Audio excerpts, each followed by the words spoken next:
Hello everyone, स्वागत है आप सभी का टीए स्टेट एग्जाम्स में। मेरा नाम है राहुल और आप सभी के लिए एक बहुत सी प्यारी सी अपडेट मैं लेकर आया हूं आपके लिए।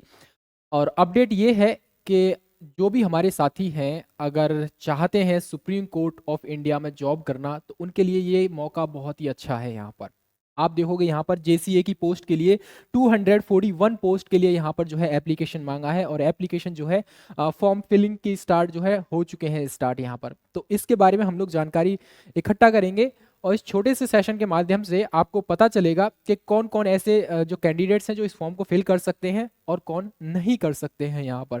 ठीक है, चैनल पर अगर पहली बार आए हो तो आप लोग चैनल को सब्सक्राइब जरूर कर लेना। इसी तरह की और भी अपडेट्स पाने के लिए मैं आपको ऑफिशियल जो नोटिस है उसको भी दिखाऊंगा, बट नोटिस को पूरा नोटिस पढ़ने की कोई आवश्यकता है नहीं आपके लिए। जो भी मेन मेन और मुख्य मुख्य बिंदु हैं उनको मैंने आपके लिए अपनी हैंड राइटिंग में लिख लिया है। आप चाहें तो उसको पढ़ सकते हो ऑफिशियल नोटिस को, बट यहाँ पर इसको देख लीजिए, ऑफिशियल नोटिस भी आपको दिखा देंगे। ठीक है, सुप्रीम कोर्ट ऑफ इंडिया में आप देखोगे पोस्ट का नाम क्या रहेगा। यहाँ पर पोस्ट का नाम है जूनियर कोर्ट असिस्टेंट, यानी जेसीए की पोस्ट रहेगी। Group B non gazetted post है। यहाँ पर टोटल पोस्ट रहेंगे 241 यहाँ पर पोस्ट रहेंगे, और लेवल लेवल जो है आपका 6 रहेगा, और ग्रेड पे रहेगा कितना 4200। याद रखना 4200 का मतलब ये जो पे बनेगा आपका ऑलमोस्ट 70 से 75,000 के समथिंग ये आपकी अच्छी खासी सैलरी देखने को मिल जाएगी। ठीक है, इस तरीके से। और इसका जो फॉर्म फिलिंग की डेट है वो 5 फरवरी, यानी कि कल से ही ये स्टार्ट हो चुके हैं। अगर आप जो है एलिजिबल हो, अभी मैं बताऊंगा कौन कौन इसमें फॉर्म डाल सकता है, कौन कौन इसके लिए एलिजिबल है, तो आप उसी हिसाब से फॉर्म फिल कर देना। 8 मार्च आपकी फॉर्म फिलिंग की लास्ट डेट रहेगी। और यहाँ पर फी दे रखी है भाई, जनरल और ओबीसी कैंडिडेट्स के लिए यहाँ पर आपकी 1000 रहेगी, और एससी एसटी और कह लीजिए एक्स सर्विसमैन और डिसेबल जो पर्सन है उनके लिए 250 आप जो है फीस पे करके अपना फॉर्म फिल कर सकते हो। यहाँ पर नेक्स्ट पॉइंट रहेगा हमारा यहाँ पर इसेंशियल क्वालिफिकेशन। अब वो कैंडिडेट जो अनरिजर्व कैटेगरी में आते हैं और जिनकी जो एज है आप देखोगे यहाँ पर 18 से लेकर 30 ईयर्स तक, यानी कि 18 टू 30 ईयर्स के बीच में आप लोगों की एज काउंट की जाएगी अगर आप अनरिजर्व में हो तो। और अगर आप जो है एससी में हो और एसटी में हो तो आपको 5 ईयर्स की छूट मिलेगी, और ओबीसी कैटेगरी में हो तो यहाँ पर आपको 3 ईयर की एज ऑलवेज, जैसा कि रहता भी है रिजर्वेशन का क्राइटेरिया। ठीक है, तो यहाँ पर याद रखेंगे आप लोग। मेनली चीज ये है कि अगर आपके पास ग्रेजुएशन की डिग्री है, यानी कि आपने चाहे बीए किया है, बीएससी किया है, बीकॉम, बीसीए, बीबीए, यानी ग्रेजुएशन मांगा है नॉर्मली रिकॉग्नाइज्ड यूनिवर्सिटी से, उसके साथ ही आपको आना चाहिए 35 पर वर्ड, कह सकते हैं वर्ड पर मिनट की टाइपिंग भी होनी चाहिए, और ये 35 वर्ड पर मिनट आपको इंग्लिश में ही होने चाहिए। ठीक है, ये चीज भी आपको पता होनी चाहिए। नॉलेज ऑफ कंप्यूटर ऑपरेशन, मतलब यह आपको कंप्यूटर चलाना आना चाहिए, बेसिक नॉलेज तो होनी ही चाहिए आपको। ठीक है, कंप्यूटर के बारे में। तो ये आपकी इसेंशियल क्वालिफिकेशन रहेगी। इसमें कोई ज्यादा कुछ खास इन्होंने मांगा नहीं है, कोई डिग्री डिप्लोमा मांगा नहीं है, बस बोल दिया है कि ग्रेजुएशन की डिग्री आपके पास होनी चाहिए। उसके बाद टाइपिंग है, उसके बाद आपको कंप्यूटर की नॉलेज होनी चाहिए। अब यहाँ पर एक चीज देख लीजिए, एग्जाम कैसे होगा और कौन कौन सी स्टेज में। अब देखो भाई, मैं बताऊं आपको, 4 स्टेज में आपका सिलेक्शन होगा यहाँ पर। अब ये 4 स्टेज कौन कौन सी रहेंगी यहाँ पर देखेंगे। सबसे पहले आपका ऑब्जेक्टिव टाइप क्वेश्चन पेपर होगा। यहाँ पर फर्स्ट स्टेज में क्या होगा, ऑब्जेक्टिव टाइप क्वेश्चन पेपर होगा, जिसके अंतर्गत आप देखोगे 100 क्वेश्चंस रहेंगे। 100 क्वेश्चंस में से 20 कह सकते हैं 50 क्वेश्चंस आपका जनरल इंग्लिश के रहेंगे। देखो, जिस कैंडिडेट की इंग्लिश अच्छी खासी है वो इस फॉर्म को जरूर भरे, क्योंकि यहाँ पर प्रीलिम्स और मेंस में भी दोनों जगह इंग्लिश का दबदबा रहने वाला है। ठीक है, तो याद रखेंगे यहाँ पर आप देखो 50 क्वेश्चन ऐसे हैं जनरल इंग्लिश के होंगे, यहाँ पर 25 क्वेश्चन जनरल एप्टीट्यूड के होंगे, और 25 क्वेश्चन आपको जनरल नॉलेज के होंगे।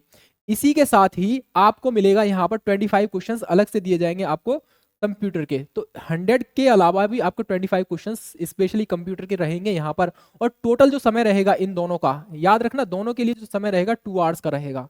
ये भी याद रखना 2 घंटे में ही आपको ये करने 100 क्वेश्चन ये और 25 क्वेश्चन ये करने पड़ेंगे उसी समय। ठीक है, पहली स्टेज आपकी क्लियर हो जाएगी। उसके बाद जब आप सेकंड स्टेज पर जाओगे तो टाइपिंग टेस्ट होगा। ये कंफर्म नहीं है कि पहले टाइपिंग टेस्ट होगा या मेंस होगा, मोस्टली चांसेस है मेंस होता है, बट यहाँ पर मैंने आपको लिख लिया है, आगे पीछे हो सकता है। यानी 35 वर्ड पर मिनट आपकी स्पीड होनी चाहिए। अगर आप 3% तक जो है मिस्टेक कर देते हो तो कोई दिक्कत नहीं है, ये अलाउ है। 3% आपकी गलतियां माफ हो जाएंगी टाइपिंग के दौरान। तीसरा स्टेज यहाँ पर रहेगा डिस्क्रिप्टिव। अब डिस्क्रिप्टिव में जिसकी इंग्लिश अच्छी खासी है वो आप यहाँ पर अच्छी खासी बाजी मार ले जाओगे। इसमें बोला गया है सबसे पहला आप देखोगे पॉइंट कौन सा रहेगा यहाँ पर, रीडिंग कॉम्प्रीहेंशन पैसेज यहाँ पर रहेगा, यानी कि पैसेज दिया जाएगा वहां से क्वेश्चंस को आपको कह सकते हैं लिखना है वहां से, ठीक है। उसके बाद आप देखोगे इस तरीके से प्रिसाइज राइटिंग। प्रिसाइज राइटिंग का मतलब होता है आपको एक पैराग्राफ दे देंगे, मान लीजिए 300 वर्ड का कोई पैराग्राफ दे दिया और आपसे बोला जाएगा इसको 1/3 में अपनी लैंग्वेज में लिखो, यानी कि उसको प्रिसाइज करना, पैराग्राफ को कह सकते हैं अपने शब्दों में, कम शब्दों में लिखना, ही प्रिसाइज राइटिंग होता है। तीसरा स्टेज रहेगा आपको एसे राइटिंग।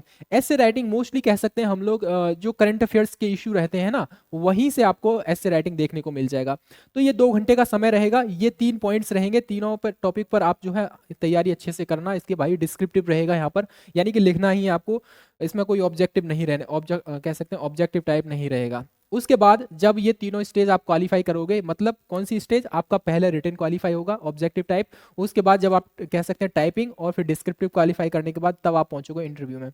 इंटरव्यू में आप देखो यहाँ पर इन्होंने बोला है आपका जो इंटरव्यू होगा 4th स्टेज पर जाकर होगा, और इस इंटरव्यू में बोला है कि जितनी भी वैकेंसी हैं उनका कह सकते हैं 3 गुना कैंडिडेट्स को ये इंटरव्यू के लिए कॉल करेंगे, मतलब एक पोस्ट के लिए 3 कैंडिडेट्स को यहाँ पर एक पोस्ट के लिए बुलाया जाएगा। तो ये आपका फाइनल स्टेज रहेगा इंटरव्यू, और इस तरीके से आपका जो है यहाँ पर कह सकते हैं सिलेक्शन का प्रोसेस रहने वाला है, ठीक है। ये आपका नोटिफिकेशन है, आप चाहे तो पढ़ सकते हैं इसको, है ना। और पढ़ने के लिए आपको आपके पास मिल जाएगा, नहीं मिलता है तो आप एक काम कीजिए, नीचे डिस्क्रिप्शन में टेलीग्राम चैनल का लिंक दिया हुआ है, उस लिंक पर क्लिक करके टेलीग्राम चैनल को जरूर ज्वाइन कर लेना, वहां पर ये पीडीएफ आपको मिल जाएगी, ये जो नोटिफिकेशन है आपको मिल जाएगा, ठीक है।